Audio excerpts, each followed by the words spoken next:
Supervision, super 6, super victory 2024 ఎన్నికల్లో అఖండ విజయంతో record create చేసింది టీడీపీ, జనసేన, బీజేపీ కూటమి.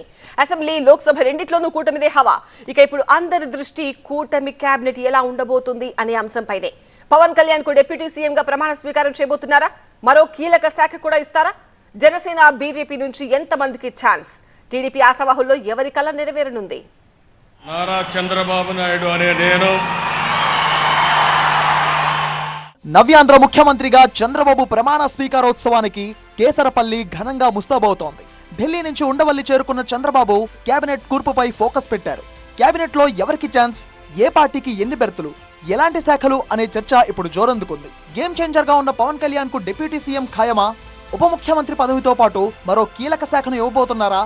ఎక్కడ చూడు ఇదే ఆసక్తికర చర్చ జరుగుతోంది. పవన్ కళ్యాణ్ కు ఖచ్చితంగా ఏపీ కేబినెట్ లో అవకాశం ఉంటుంది. పవన్ కళ్యాణ్ కు డిప్యూటీ సీఎం పదవితో పాటుగా కీలకమైనటువంటి పోర్ట్ఫోలియో ఇస్తారని చెప్పేసి కూడా ప్రచారం జరుగుతుంది. పవన్ కళ్యాణ్ కు కీలక పదవి ఖాయం, అందరి నోట ఇదే మాట.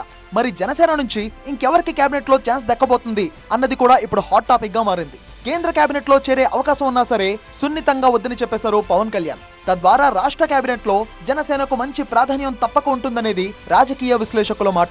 పవర్ షేరింగ్ లో పవన్ కు ప్రాధాన్యం ఇవ్వడం సహా కేబినెట్ లో జనసేనకు 3 నుంచి 4 బెర్తలు ఇవ్వచ్చు అన్న ప్రచారం జరుగుతోంది. జూన్ 12వ తేదీన బుధవారం ఏపీలో కొత్త ప్రభుత్వం కొలువు తీరబోతోంది. సీఎం గా చంద్రబాబు, డిప్యూటీ సీఎం గా పవన్ కళ్యాణ్ తో పాటు పూర్తి స్థాయి కేబినెట్ ప్రమాణ స్వీకారం చేస్తారనే ప్రచారం జరుగుతోంది. సామాజిక సమీకరణాలు, సీనియారిటీ, ప్రజాసేవల పట్ల విధేయత, యువత, మహిళలకు ప్రాధాన్యత ఇలా అన్ని అంశాలను పరిగణలోకి తీసుకుని కేబినెట్ కూర్పుపై ఫోకస్ పెట్టారు చంద్రబాబు. ఎన్నికలకు ముందు, ఫలితాల తర్వాత, రీసెంట్ గా కేంద్ర కేబినెట్ దాకా చంద్రబాబు పవన్ కళ్యాణ్ తో పలుసార్లు భేటీ అయ్యారు. ప్రభుత్వ ఓటు చీలిపోకుండా ఉండాలని ఎంత సమన్వయంతో కృషి చేశారో అదే స్ఫూర్తిగా పరిపాలనలోనూ సమన్వయంతో ముందుకు సాగాలి అన్నదే ఆ ఇద్దరి సంకల్పం. ప్రజలకు నచ్చే మెచ్చే పరిపాలన అందించేలా, తమ అభిమతానికి అద్దం పట్టేలా కేబినెట్ కూర్పుపై దృష్టి సారించినట్టు తెలుస్తోంది.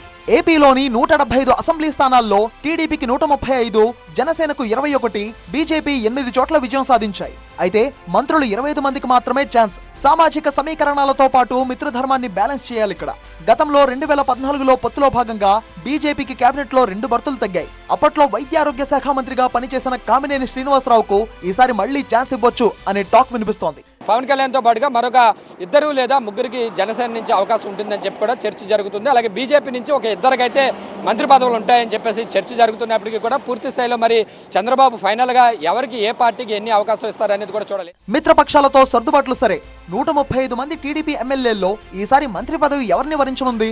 సీనియర్లు, కొత్త వాళ్లు, ఆశావహులు ఎక్కువే ఉన్నారు. ఇక సామాజిక సమీకరణాల లెక్కతో తమకు కేబినెట్ లో చోటు ఖాయమని భావిస్తున్న వాళ్లు ఉన్నారు. సామాజిక సమీకరణాలతో పాటు ప్రాంతాల వారీగా సమన్యాయం కలిగేలా కేబినెట్ కూర్పు ఉంటుందని భావిస్తున్నారు. కేంద్ర కేబినెట్ లో రామ్మోహన్ నాయుడు, పెమ్మసానికి చోటిచ్చినట్టే ఏపీ కేబినెట్ లో తమకు ప్రాధాన్యం ఉంటుందని ఆశిస్తున్నారు యువ ఎమ్మెల్యేలు. వివిధ ఈక్వేషన్ల కారణంగా గతంలో సర్దుకుపోయిన సీనియర్లు సైతం ఈసారి తమకు ఛాన్స్ ఖాయం అనే విశ్వాసంతో ఉన్నారు. మహిళా, మైనారిటీ, ఎస్సీ, ఎస్టీ కోటాలో ఎవరెవరికి కేబినెట్ లో చోటు దక్కుతుందో అనే చర్చ కూడా జోరుగా సాగుతోంది.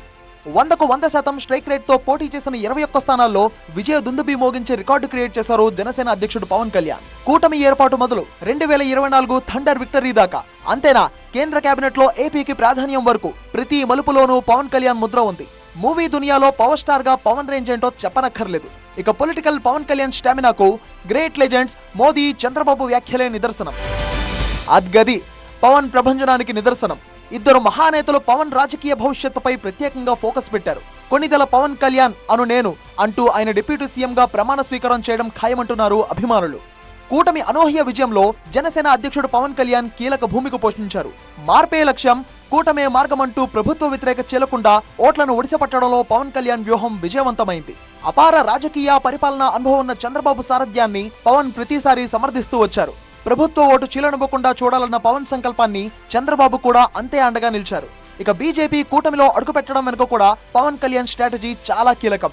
నెగ్గడం ముఖ్యం, అందుకోసం తగ్గడానికైనా సంసిద్ధమని మొదటి నుంచి ఒకే వైఖరితో వెళ్లారు పవన్ కళ్యాణ్. సీట్ల సర్దుబాటు మొదలు కేంద్ర కేబినెట్ వరకు పవన్ చేసిన త్యాగాలకు, కృషికి సముచిత గౌరవం, ప్రత్యేక గుర్తింపు ఖాయమనడం ఎలాంటి సందేహం లేదంటున్నారు విశ్లేషకులు.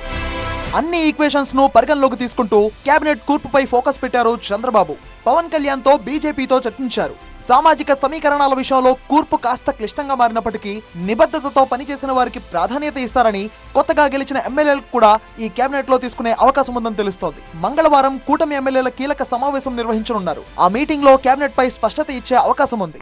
మంత్రివర్గ కూర్పులకు సంబంధించి అన్ని రకాల సామాజిక వర్గాలతో పాటుగా సీనియర్లకు అలాగే మొదటిసారి ఎమ్మెల్యేలుగా గెలుపొందినటువంటి వారికి కూడా అవకాశం ఉన్నారు. మరోవైపు రేపు కూటమి పక్షాల ఎమ్మెల్యేలు అందరూ కూడా కలిసి చంద్రబాబును ఏకగ్రీవంగా కూటమి తరపున శాసనసభాపక్ష నేతగా ఎన్నుకుంటారు. ఆ తర్వాత గవర్నర్ని కలుస్తారు. గవర్నర్ చంద్రబాబును ప్రభుత్వ ఏర్పాటుకు చంద్రబాబును గవర్నర్ కూడా ఆహ్వానిస్తారు. సో ఈ మొత్తం ప్రక్రియ అంతా కూడా రేపు జరగనుంది. మొత్తం మీద అయితే ఎల్లుండి చంద్రబాబుతో పాటుగా మంత్రులందరూ కూడా ప్రమాణ స్వీకారం చేసే విధంగా కూడా చంద్రబాబు ఇప్పుడు ప్రస్తుతం మంత్రివర్గ కూర్పునకు సంబంధించి ఉండవల్లి నివాసంలో కసరత్తు చేస్తున్నారు.